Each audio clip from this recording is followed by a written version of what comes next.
Deion Sanders is one of those polarizing figures in sports, just in general. Okay. He's primetime, right? Like with a nickname like primetime, you have to be pretty polarizing. And with a nickname like primetime, you also have to be highly confident to walk around boasting about that nickname. Now, I'm a big believer that it's important to be confident in everything that you do. I'm a big believer that confidence can help people improve at whatever they're doing. A little bit of confidence goes a long way. Jerry West said it best, quote, confidence is a lot of this game or any game. If you don't think you can, you won't, end quote. We see this a lot in kids. Okay, when little Johnny scores a few baskets in his city basketball league, like he usually continues to score and he continues to shoot the ball because he finds confidence. Okay, we see the importance of confidence all the time in baseball. I am convinced that if you see a player make a diving play or any sort of awesome play out in the field, that their batting average is 1,000 on the next at bat because you just get this boost of confidence from making a great defensive play. And then that, because you have more confidence, it leads to you feeling better at the plate, and then you get a hit. Confidence can elevate your game, and it's something that every athlete and every coach has to have. But pride, on the other hand, is the ultimate team killer, especially when it comes from your head coach. And Deion Sanders is arguably the most prideful coach in sports. He is all about himself for obvious reasons. Like with the nickname Primetime, you got to be all about yourself, right?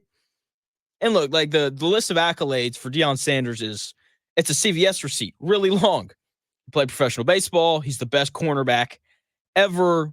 Okay, as in terms of him being a coach, he won a lot of games at Jackson State, but he's not going to win games at Colorado. It's not going to happen. The reason why he won games at Jackson State is because he's Deion Sanders. Let me ask you a question. If you have an option to go play for the University of Arkansas at Pine Bluff for a coach that you've never heard of, or to go play at Jackson State for Deion freaking Sanders, the answer is easy. I'm going to go play for Deion Sanders.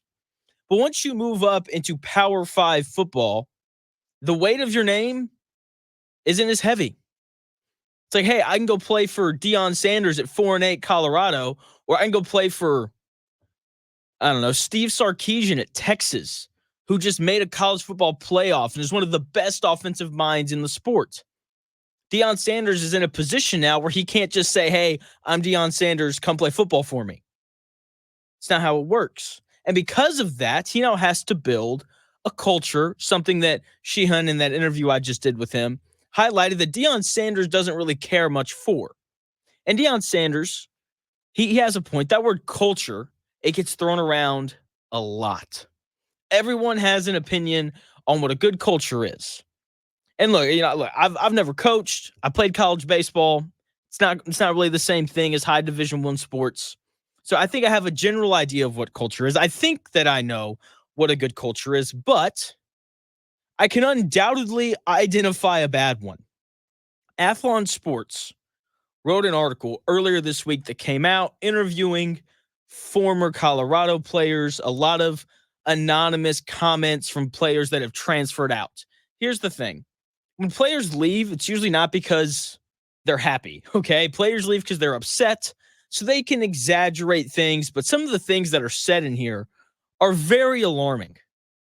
When a former player says that the Colorado Buffs locker room is, quote, it's like a real-life Grand Theft Auto video game, end quote, I would argue that that's a red flag. That's probably not what a good culture sounds like. Okay, and if you read through the article, there are multiple stories about multiple fights in the locker room, guns in the locker room, Shadur Sanders slapping other players. It's just not good. It's terrible. It is a major red flag hearing all of these stories. And where there is smoke, there is likely fire. And the one who started this fire is Deion Sanders with his pride. When your response to players leaving your program is quote, they aren't suited for prime time, end quote, that shows your pride is getting in the way. Nothing is ever Deion Sanders' fault. And that mindset has ruined some of his best players. Shedeur Sanders, starting quarterback for Colorado, going to be one of the first quarterbacks off the board in this next year's NFL draft. Really good player. Reportedly, he slapped one of his teammates multiple times because he wasn't playing well. It's not okay. Your head coach has to step in and say, hey, don't touch him. Seriously. Travis Hunter, the two-way star. I don't know if you can be a star if you're on a 4-8 football team, but we can call Travis Hunter a star, I guess. Travis Hunter called out his offensive line on a live stream for being one of the worst in the country. Like, seriously, like you can't enable and allow your players to do that, even if they're really good. You have to set up some sort of boundary, especially for 18 to 22-year-olds, because let's be honest, 18 to 22-year-old kids, not usually the smartest people in the world. Okay, and I think that the frustrating part of all of this is that Deion Sanders should be an excellent football coach. He should be one of the best college football coaches in the country from both a recruiting standpoint and a development of players standpoint. Now, look, I think it's hard for great players to become great coaches. It's really difficult. It just is because, let's be honest, Deion Sanders, he's the best defensive back ever. Whoever he coaches isn't going to be as good as he is, and some guys can't really grasp that. Either way, though, Deion Sanders played in the NFL for a long time. He helped develop Shedeur Sanders from the time he was a kid all the way up into how to be an excellent quarterback, where he was one of the better guys coming out of high school. Okay, he helped his other son become a good safety. Okay, like he knows how football works.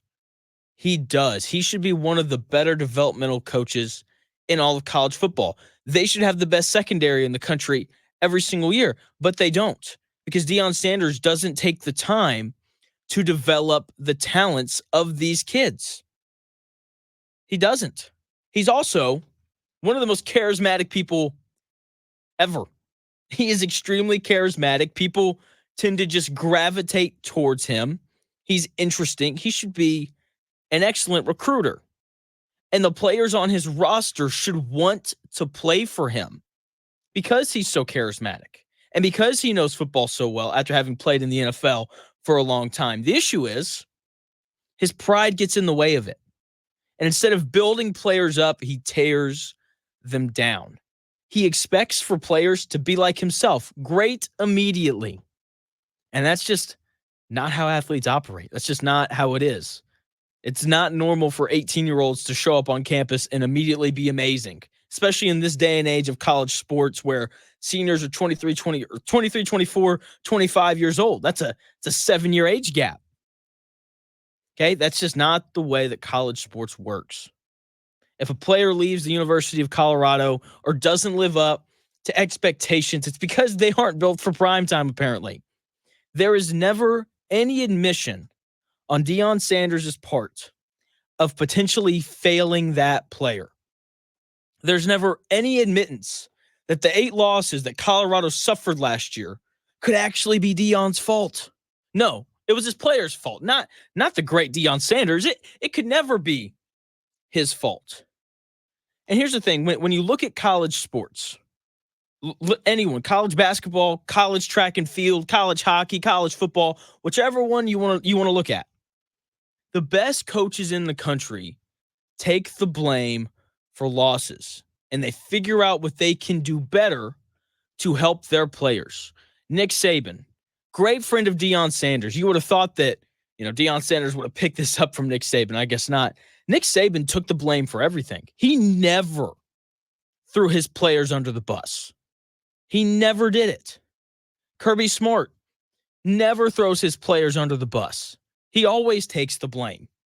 Just keep heading down the list of the best coaches.